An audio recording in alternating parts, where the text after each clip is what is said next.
She sat in a bustling downtown corner where the brilliant neon lights never fade all night, gazing absently at the passing people. Flashy makeup, Alyssa, 15 years old. She doesn't look like she's a middle schooler, the only daughter of my boss. It happened a few days ago. I was invited to a bar after work by my direct supervisor, John. John and I attended the same university, and he was exactly a generation older than me, 38. Leo, I feel bad bringing this up for personal reasons, but actually, I have a favor to ask you. Oh really? What do you need? As I leaned in, John said, I'm getting a divorce.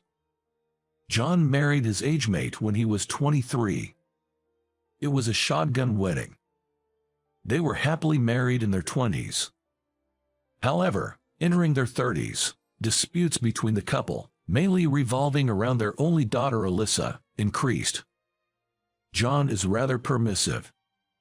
On the other hand, his wife tended to micromanage even the small stuff. For example, John said, Alyssa was in 3rd or 4th grade. His wife realized they were running out of mayonnaise while making potato salad. So, she sent Alyssa to the local supermarket. She explained in detail to Alyssa about the brand, product name, weight, and where it was located on the shelves. However, what Alyssa brought back was different from what her mother had specified. Even if they wanted to exchange it, Alyssa had lost the receipt somewhere. His wife scolded her harshly, and Alyssa began to sob. When John heard about this, he said, It's just mayonnaise, any brand will do, there's not much difference. Then, his wife snapped at John. What are you talking about? This one uses only egg yolk, and this one uses whole eggs. They are completely different. Before John could argue, his wife's anger was again directed at Alyssa. I explained so much. Firstly, she generally doesn't listen to people properly. Her attention is scattered, and she lacks focus. It's not just about our daughter. Everything is like this. Being with her feels suffocating, so to speak. John said with a sigh. Gradually, conversations between John and his wife decreased, leading to them meeting and sleeping separately. And about 6 months ago, talk of divorce came up. Neither had any objections to the divorce. My wife has already left the house and started a new life with her parents. So, the problem is, it was about Alyssa's custody. They were arguing over who would have custody during the divorce negotiations. Under the law in America, when divorcing, it's necessary to decide the custodian, either the father or the mother. She is clinging to Alyssa's custody as if it were a lifeline. According to John, his wife is declaring that she wouldn't hesitate to bring it to court mediation instead of a settlement. So, what do you need me to do? I asked. I need your help with my daughter, Alyssa. John, with his eyes reddening as if he was about to cry, said to me. So, here I am, in the sparkling neon night of downtown, with a photo of Alyssa given to me by John. The photo was taken secretly by John, who was worried about Alyssa going out late every night recently. Flashy makeup, clothes that boldly revealed her skin. She looked mature in the photo, but seeing Alyssa in person was strikingly more alluring. I approached her as she was sitting in a corner of the downtown area. Hey, you, could you, She raised her head to look at me. Her eyes were filled with distaste. I'm not into that sort of thing. She spat out the words and walked away from me.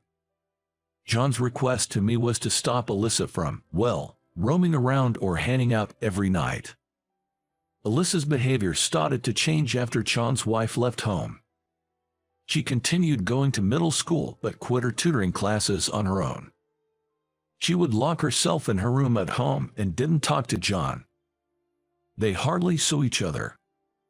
And she would go to the downtown area night after night, not coming home until 11 or 12.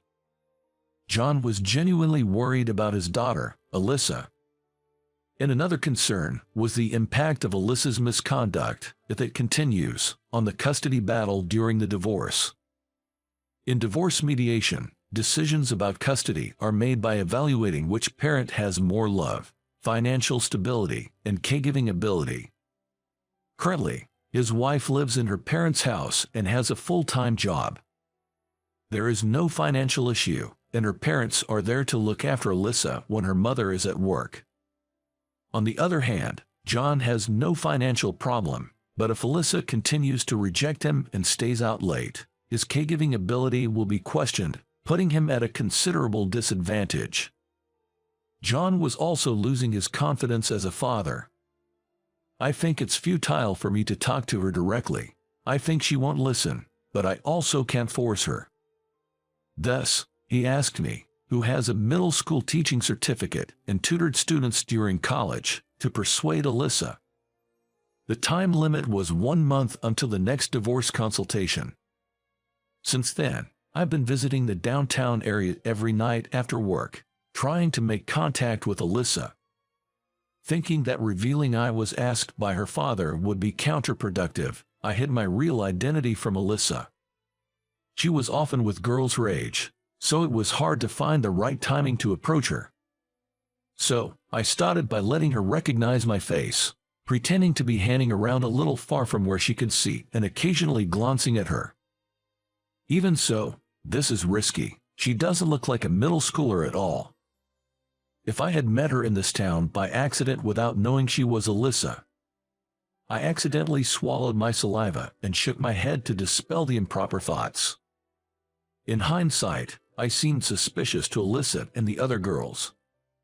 That night, too, as I was loitering across the street, a girl with high-tone colored, medium-cut hair blocked my way. She looked about 18 or 19.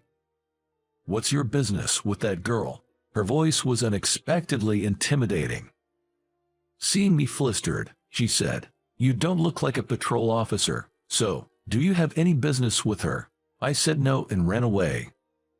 I decided to withdraw that night and reported to John. John, sounding downhearted, said, "I see, I'm sorry." Then, as if he thought of something, "Alyssa loves strawberry-flavored things, whether it's chocolate, ice cream, or cake."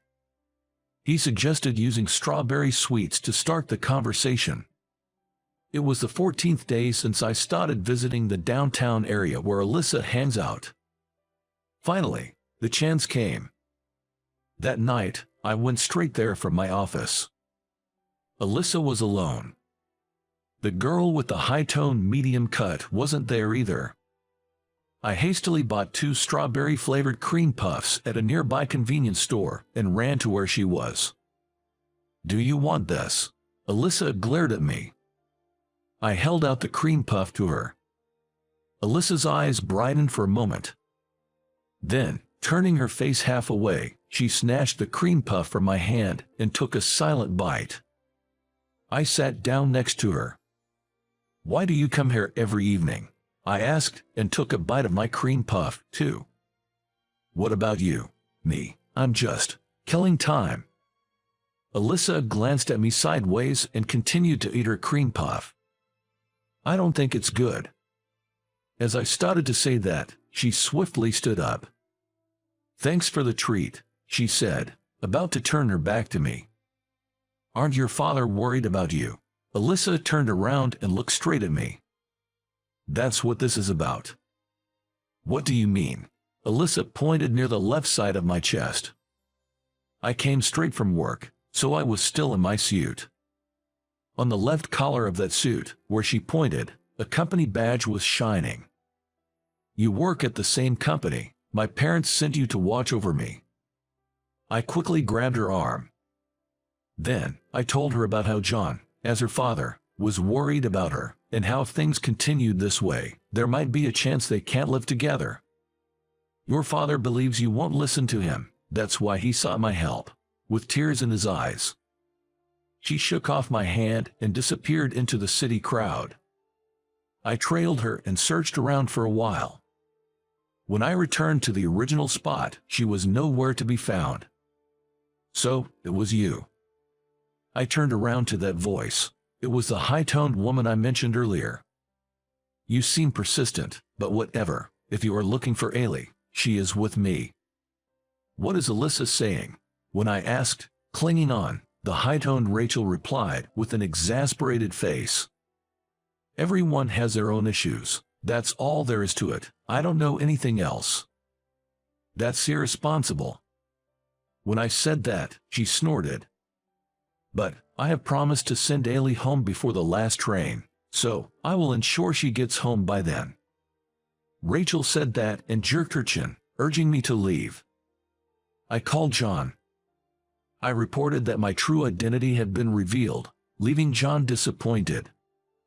The next day, I had lunch with John and talked in detail about what happened the previous night. Alyssa did return home, right? John nodded weakly. Then he said, I guess I have no choice but to give up. Still, half a month. We have half a month left. Then, more than 10 days passed. Alyssa spent her time on the streets of the downtown area until the last train, and all I could do was watch her from across the street, day after day. And then, we had only 2 days left until the deadline. When I visited our usual place, other girls were there, but only Alyssa was missing. Even after waiting for a while, she didn't show up. I approached the girls, whose faces had become familiar, to ask about Alyssa's whereabouts. Excuse me, where is Alyssa tonight? When I asked, the girls looked at each other and laughed mockingly at me. Eventually, one of the girls said to me, If you're looking for Ailey, she headed to the park just before Tom arrived. I thanked them and took a step towards the park but then stopped. Is Tom referring to me? Yeah, you see, we used to have a fat cat next door who would always watch our house from the top of the fence just like you. That fat cat's name was Tom. Sent off by the girls' laughter, I went to the nearby park as told. There, a clearly ill-intentioned man in his 20s was hassling Alyssa. Hey, what are you doing? I rushed over, and Alyssa clung to me from behind. I pushed Alyssa behind me and got us out of there. What's your problem? The guy approached me, his eyes blazing with anger. Then, he grabbed my collar as I backed away. I'm not proud of it, but I'm not confident in my strength. The man raised his fist. I pushed the man with all my might and turned to escape. But I twisted my ankle and fell on my butt. What's the matter? You were acting all cool just now. The man grabbed my collar again.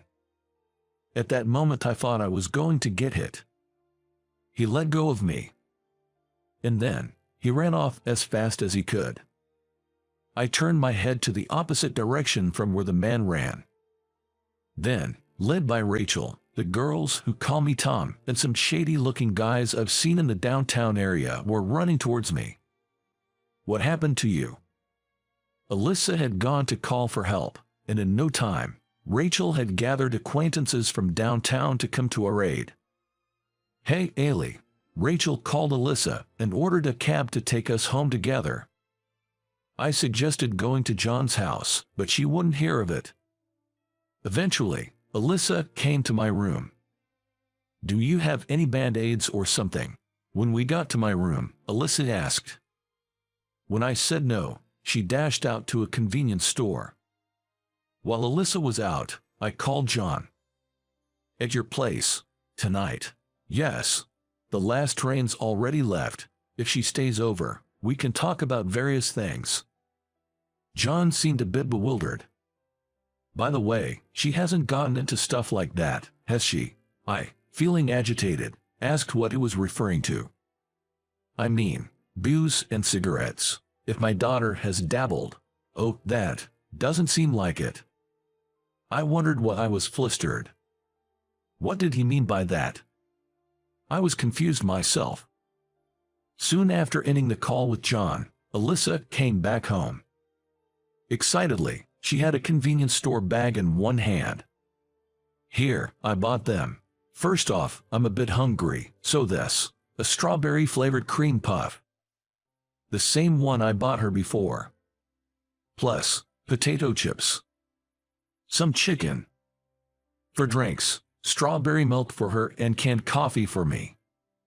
Finally, she took out the poultice. I almost forgot to buy the poultice. I couldn't help but chuckle, remembering the mayo buying mistake John mentioned. Eventually, without my asking, Alyssa shared her thoughts and feelings. She was shocked to find out her parents were getting a divorce. But there was nothing she could do about it. She just wanted to escape from that reality.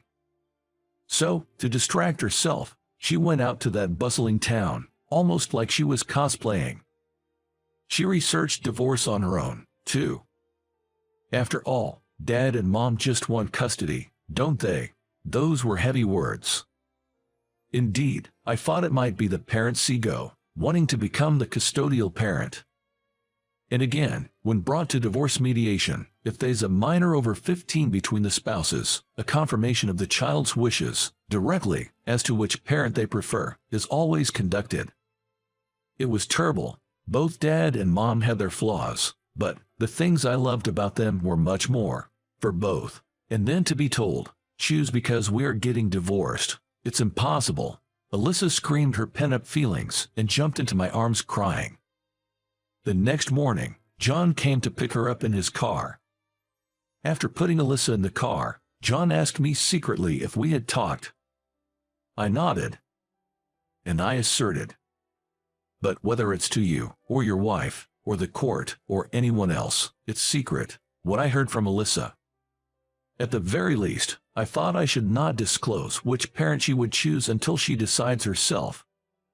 If I don't do so, I feel like I would be betraying her, who had confided in me things she had been bottling up inside.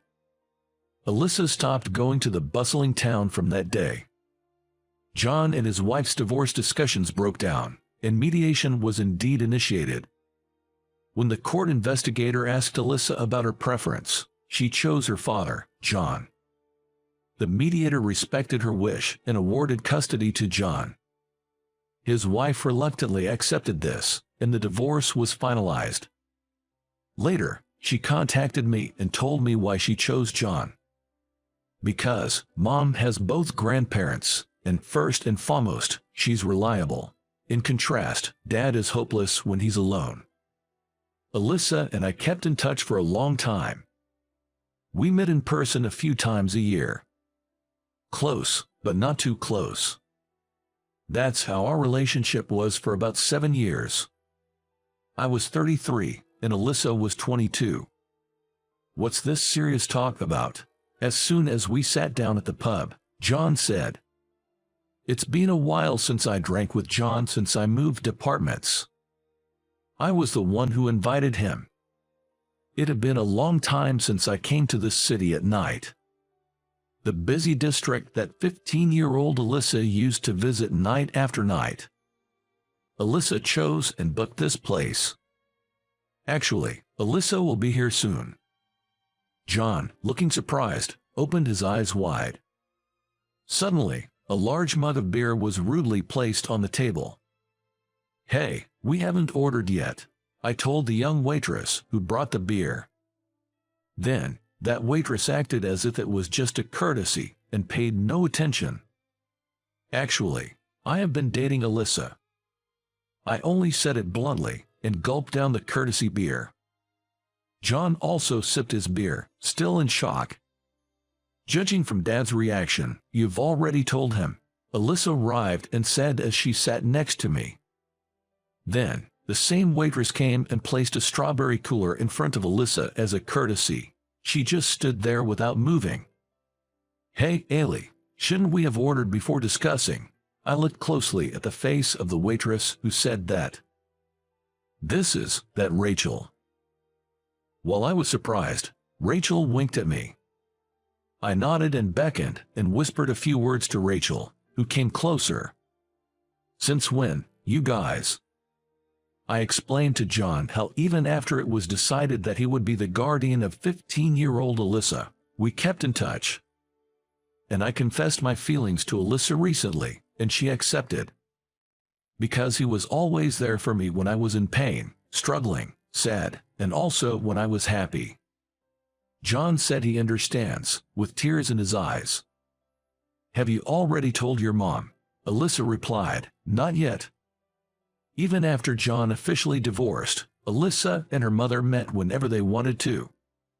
Of course, even after she became an adult. John strongly grasped my hand, placed on the table, with both his hands. Will I be called Dad by Leo, who's only a generation younger? Shall we try, maybe now? As John and I smiled at each other, not Dad, but suddenly, a granddad. John and I were stunned by Alyssa's words.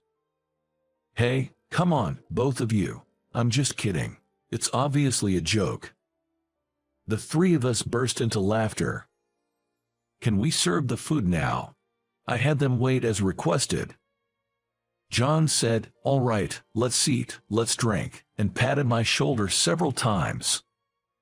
I exchanged a relieved glance with Alyssa beside me.